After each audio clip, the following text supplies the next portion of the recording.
U.S. population is aging. For the next 12 years, for the first time in U.S. history, older adults are projected to outnumber children by 2034.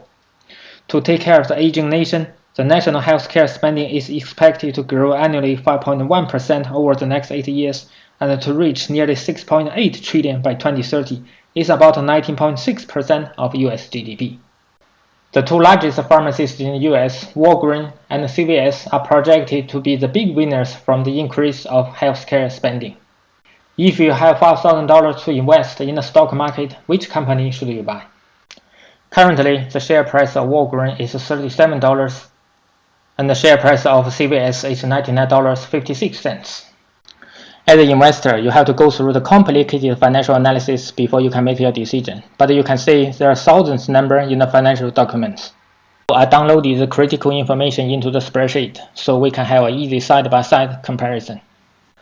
On financial summary, you can see CVS has a much bigger market cap than Walgreens.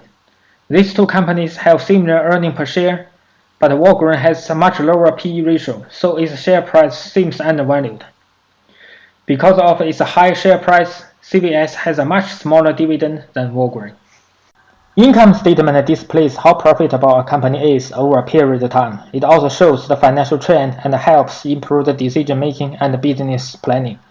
CVS has about twice as much revenue and net income as Walgreens.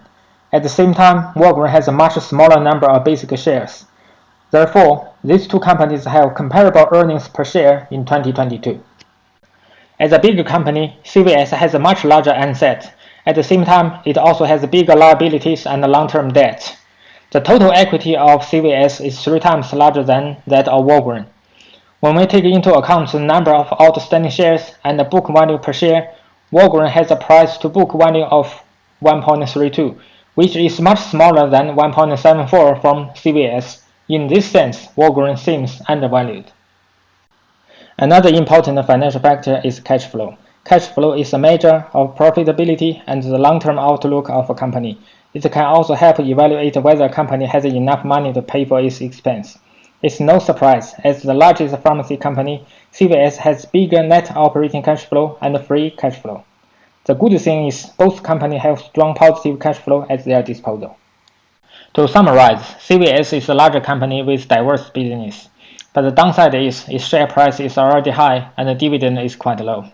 As for Walgreens, it's a smaller company and its cash flow is not as good as CVS. But the good thing is its share price is relatively low and the dividend is quite high.